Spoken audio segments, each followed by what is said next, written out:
Deficits in Ohio schools are becoming an all too familiar theme these days. So what's the answer to making sure each kid has the resources they need for a quality education? Fox Toledo's Sean Hegarty's been in search of that answer. He's on special assignment now with what he's found.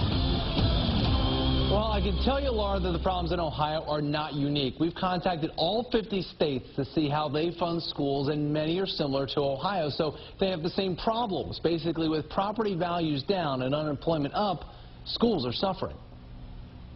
I think we have a structure in place that will get us to where we will fairly fund all school systems.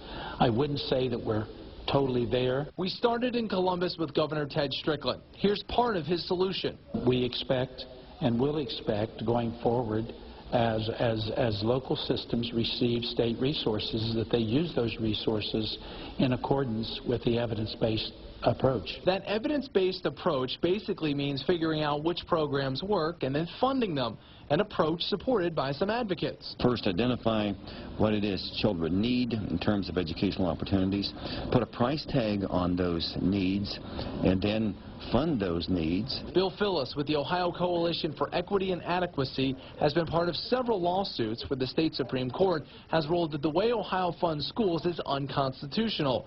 Recently, the funding breaks down like this. About 46% comes from local property taxes, about 45% coming from the state, and 9% from the federal government. The current level of federal funding will not be sustained and perhaps should not be sustained, but I think it's appropriate now because of the effects of this recession. Governor Strickland says the state should get to 60% while using the evidence to show which programs work, therefore getting the money.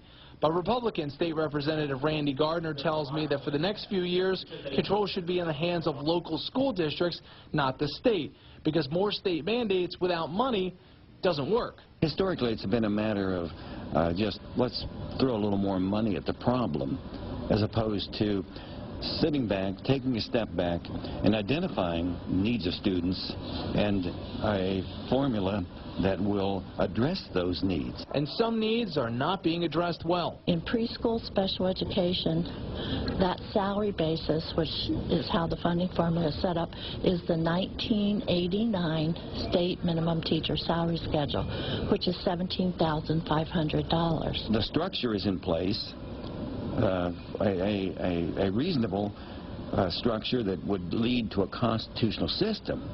However, the money's not there. I don't think every school has to be like every other school, but I do think that every school should be expected to provide a quality education. All right, so what we found is that no one has found the magic formula for getting more money into the schools. Now, in our research, we found in states like Mississippi, there's a ballot initiative to classify bingo parlors as gambling and then tax them and then use it for the schools. But in Ohio, the Constitution was worded that tax revenues from casinos do not go directly to schools. They instead go to the county, so that won't work for Ohio. Now, tomorrow night at 10 o'clock, find out what parts of state funding that one superintendent says are just plain wrong. Reporting live, Sean Hegarty, Fox Toledo News. All right, Sean. So what do you think about how much Ohio spends on kids when it comes to school funding? That's our feedback question. And Ryan writes that it is simply not enough. Patricia agrees, saying when you get cheap on education, you get what you pay for. But Yojo 45 emails, for the most part, it's up to the student to learn and up to the parents to push their child. Money isn't the problem. Your thoughts and opinions are still welcome through Fox Toledo's Facebook, Twitter, or email.